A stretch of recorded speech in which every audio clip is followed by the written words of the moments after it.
8.3, the last video of today, register JavaScript event handlers. All right. Event handler examples. Here, I want to show you two examples. And we use two different ways to register event handlers.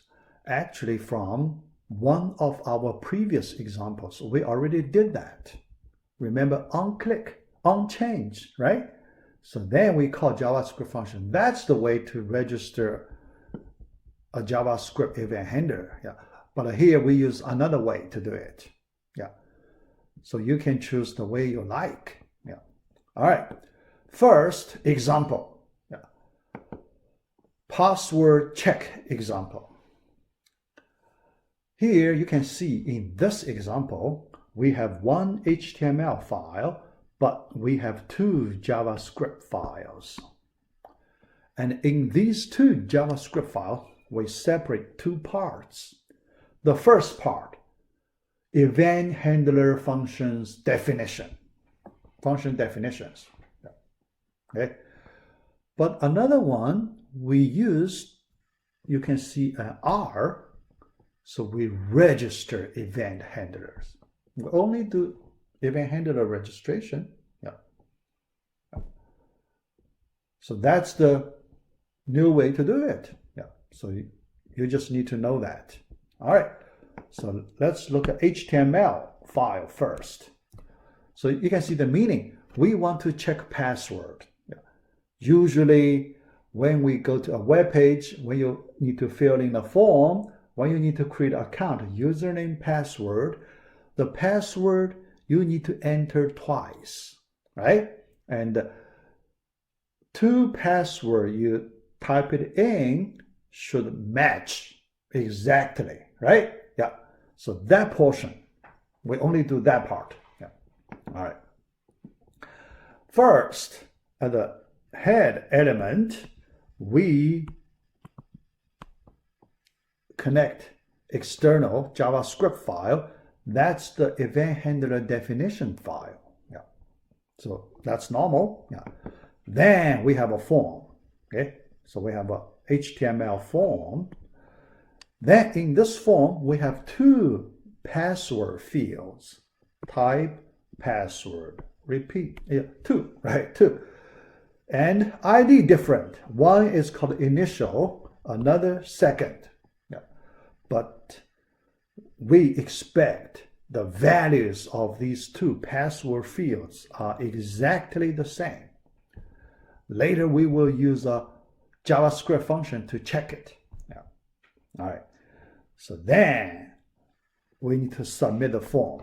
Okay. Yeah. All right. So that's the interface part. Yeah. But after it, at the end of this HTML file, we also attach that the second JavaScript file for registration, for event handler registration. Yeah. All right. So next, let's look at how do we register in this file. Okay. All right. Very simple. Yeah. All right. So we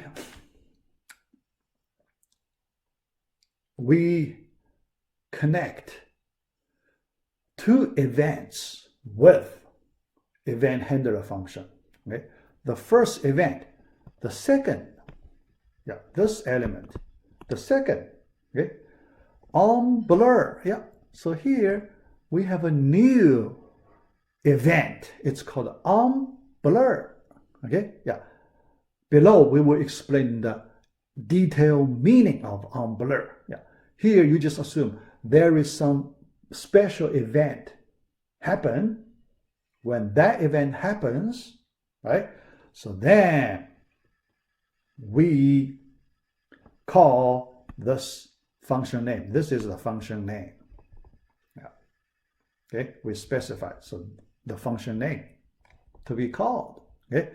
All right. The second, the form, yeah, because you have a form. Okay. So you access that form. Yeah. That form on submit event, that's another event. When your user click the submit button, right? This event is triggered. At that time, you also call the same password check function. Yeah. So that's simple. Yeah. But now we need to understand event on blur, the meaning. Yeah. All right. Exact meaning is like this.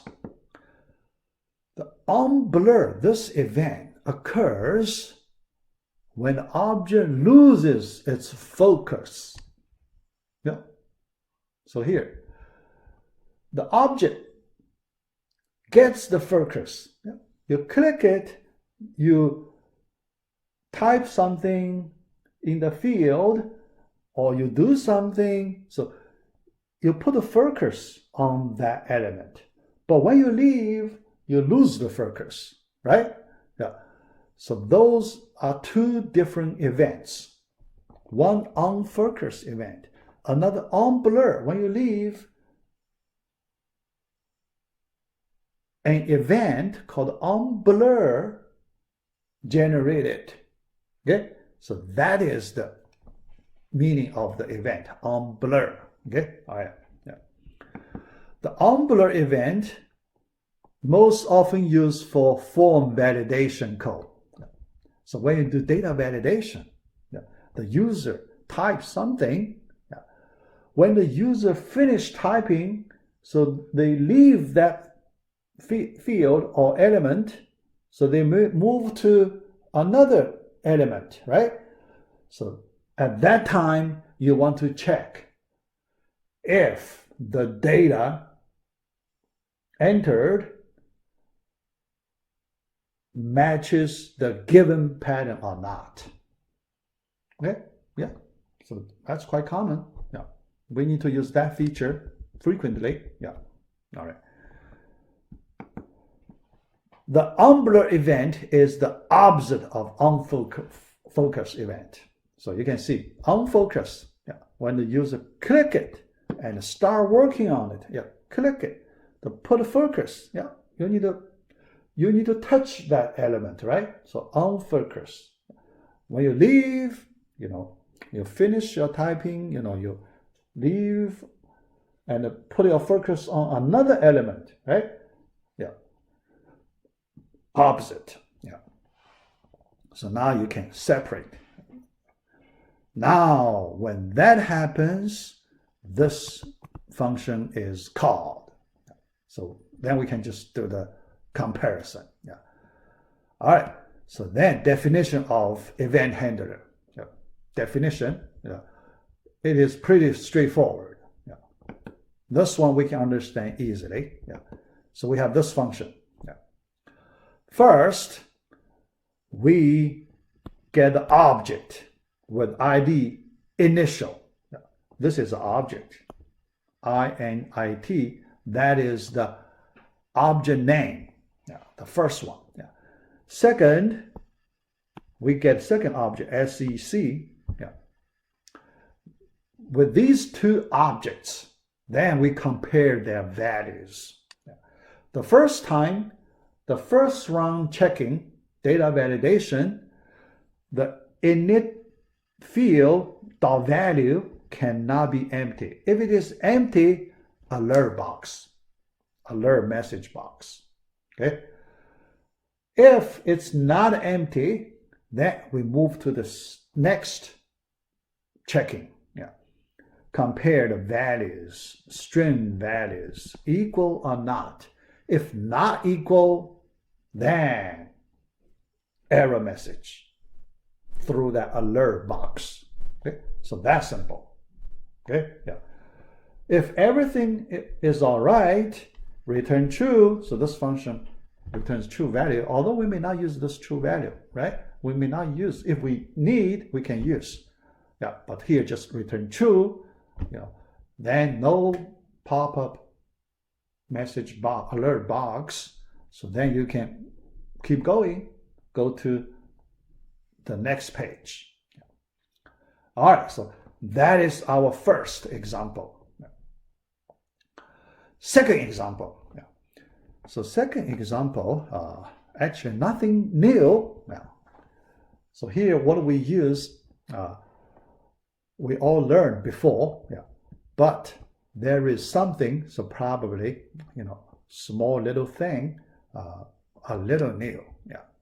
All right. Also, two examples. The first one called nochange.html.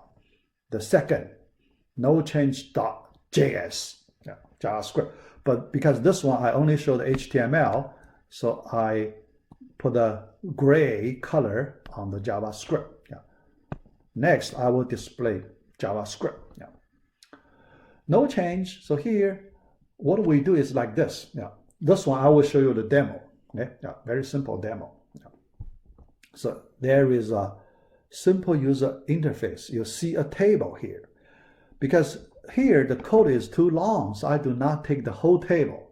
I just chop the main portion that we are interested in. The remaining header, the bottom, so other things. So I just skip. Here there are 3 different types of coffees. You can order. The user you can order. For each one, you select quantity number, French coffee. So how many cups, right? So you need to fill in a number. Second one, type, you put another number. Third one, number. Then we need to calculate the total. Do calculation. When we do calculation, so you need to retrieve the values, 3 quantity numbers, then you do math calculation. You get a total, so then you display the total number. So that's simple. And we use a form, HTML form. But actually the total, there is a button for total. So here, this is a button to calculate the total. For the submit, clear, there is no remaining data processing associated with the submit button. We only do that total portion. This example, we only do that total portion. All right. First, let me show you the example. Although it's very simple, because there is one special feature I want to show you. After that, then we discuss the code.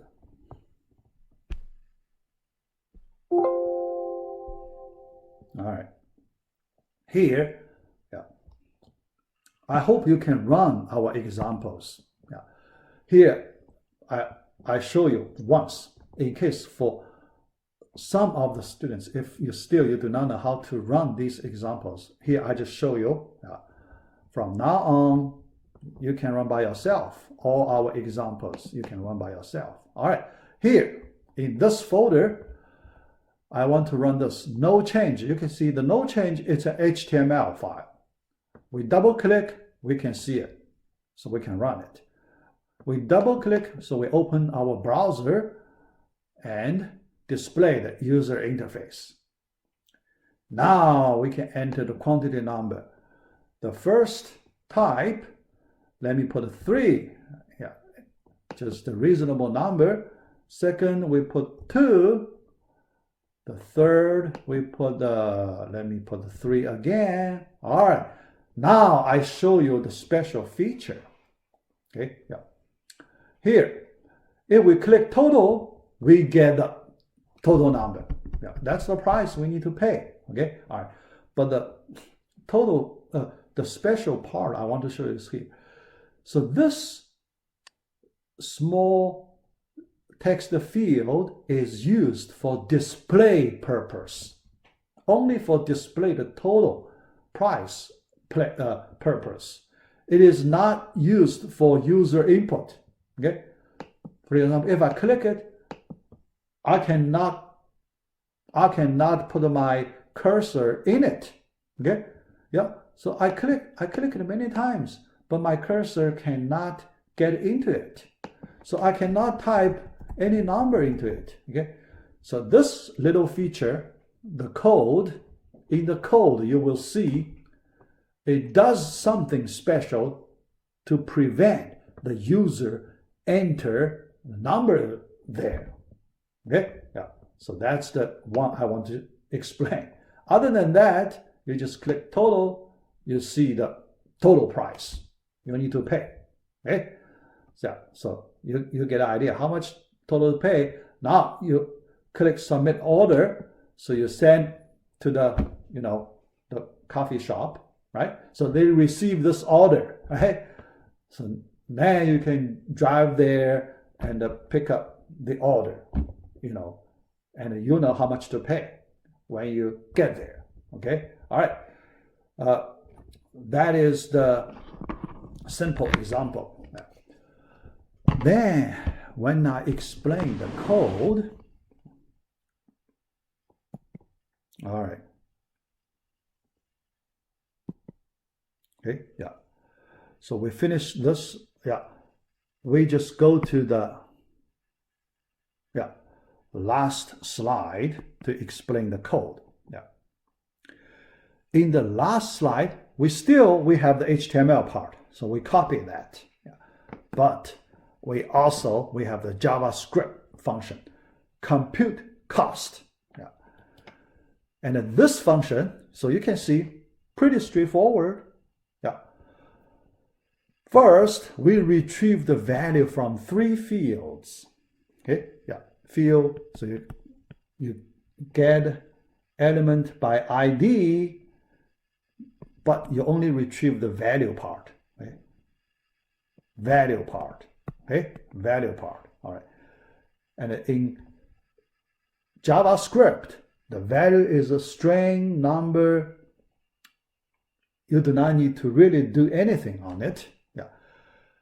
Because JavaScript will, based on the current situation, it will convert data to the appropriate form when necessary. Okay? So you don't worry about, is this a string or a number? Yeah. Initially, it could be a string, right? Initially, after you retrieve, it could be a string, all right?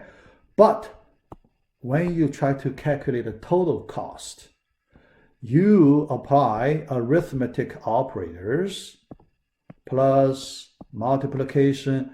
Then JavaScript knows in this situation, you have to use numbers. So those strings will be converted to numbers automatically. Yeah. So that's the JavaScript feature. Yeah. In Java, you have to do it manually. Okay. In Java, you have to write a code to do that conversion explicitly by yourself. You cannot skip it. But in JavaScript, you do not need to do conversion for a situation like this. Yeah. Then, after you get total, you just put the value, display the value in that small field box. Yeah. Now, let me explain that, click. You cannot get a focus in that small box. You cannot, because it prevents you to do that. So this small portion code part, it does that. Okay? All right, first, it uses Unfocus Event. What's Unfocus? When you click it, so you try to get a focus of that element, that's the Unfocus. Okay, all right. But when you try to focus on that element, then it calls this method to stop it. Okay, so how to call the method? This refers to the object of this element. Yeah, because that's the object you are trying to access. So this refers to that current object you are doing interaction with. Yeah. This then calls blur method. It has a blur method. What's the blur? Leave the element. Okay? You finish your action, you finish your interaction with this element, and you need to leave it. Lose your focus, right? Lose your focus, leave the element. So that's the blur, meaning of blur. That's why as soon as we click that element, we are kick it away. We have to leave it. So that's the reason the users cannot enter anything in that field box. All right, so that's our video number 3. So we finish part A. After that, because for this topic, we need to learn many other features. We need to use many more examples to learn more and more features. All right, so we stop part A here.